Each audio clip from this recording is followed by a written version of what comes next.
জি ব্লকে, জি ব্লক। এই হচ্ছে, চেষ্টা করব মুখ্যমন্ত্রীর ঘরের কাছে যাবার। এই যে ব্লক 3, কি কি দপ্তর আছে। এই সিঁড়ি প্রথম তলে যাওয়ার জন্য। হয়তো বুদ্ধ ভট্টাচার্য কোনোদিন এই সিঁড়ি দিয়ে গেছেন কিনা জানি না, উনি লিফটে যাতায়াত করতেন। মাওবাদী পোস্টার পড়েছিল একটা সময়, সেই সময় একদিনই বোধহয় উনি। রাস্তা বন্ধ, তাই আবার নিচে দেখুন মহাকারণ ভেঙে দেয়া হয়েছে, এগুলো নতুন করে তৈরি হবে, সমস্ত ভেঙে ফেলা হয়েছে। এই মহাকরণের অন্দরমহল। এই যে এবারে আমরা চলে এসেছি সেক্রেটারিয়েট লাইব্রেরি, পশ্চিমবঙ্গ মহাকরণ গ্রন্থাগার।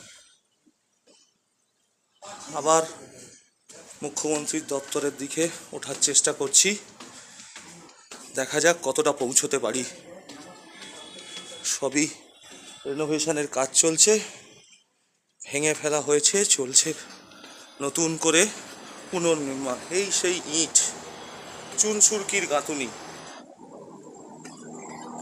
আসতে পেরেছি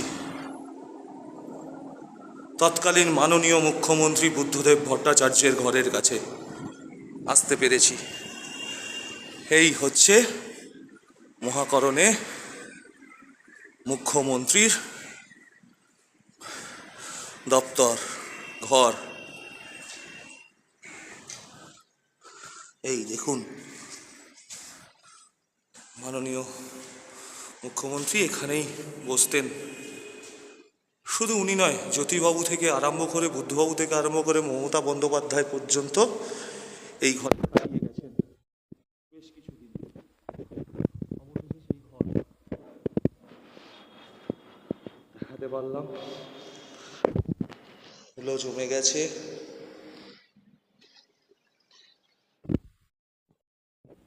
এই পাশে এখানে সচিবরা বসতেন, সচিবরা থাকতেন, কোনো খবর এলেই এখানে থাকতেন।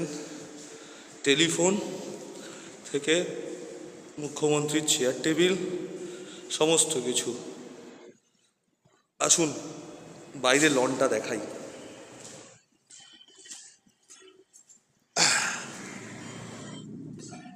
এই যে মহাকরণের লন দেখতে পাচ্ছেন, এখানেই সাংবাদিক সম্মেলন হতো। সেই সাংবাদিক সম্মেলন এই জায়গাটাতেই জ্যোতিবাবু থেকে আরম্ভ করে বুদ্ধদেববাবু করেছিলেন সাংবাদিক সম্মেলন, এখানেই হতো সমস্ত কিছু বিজ্ঞপ্তি। আর এই ছিল ভিআইপি লিফট।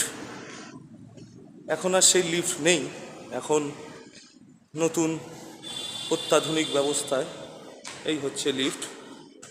এইখান থেকে পায়ে হেঁটে এই রাস্তা দিয়েই বুদ্ধবাবু থেকে জ্যোতিবাবু থেকে মাননীয় মুখ্যমন্ত্রী মমতা বন্দ্যোপাধ্যায় যেতেন তাদের নিজস্ব দপ্তরে বা নিজের ঘরে। এখন নতুন করে তৈরি হচ্ছে এই জায়গা। ছিল বিভিন্ন মন্ত্রীদের দপ্তর, এইখান থেকে শুরু হতো। এরপর ছিল স্বরাষ্ট্র দপ্তর, এই ঘরের পরেই এটা ছিল স্বরাষ্ট্র দপ্তরের ঘর, যতদূর মনে পড়ে এটা ছিল স্বরাষ্ট্র দপ্তর। তারপর বিভিন্ন দপ্তর ছড়িয়ে ছিটিয়ে ছিল এখানে, বিভিন্ন আমলা, প্রশাসনিক প্রধান, কত পুলিশ কর্তার ভবিষ্যৎ জীবন এখান থেকেই নির্ভর করত, তাদের ট্রান্সফার, তাদের প্রমোশন। হ্যাঁ, শুধু পুলিশ কর্তা কেন, সরকারি আমলাদেরও কত কিছুই না গেছে, কত কিছুই না অর্ডার সই হয়েছে এই মহাকরণ থেকেই। আজ এ পর্যন্তই, নমস্কার। আজ সত্যি মহাকরণেরও মন খারাপ। কেন? বুদ্ধবাবু আজ আর নেই। আজ সকাল 8:20 নাগাদ উনি ইহলোক ত্যাগ করেছেন। তাই ওনার সাধের মহাকরণের কিছু দৃশ্য, কিছু ছবি মন থেকে তুলে ধরলাম।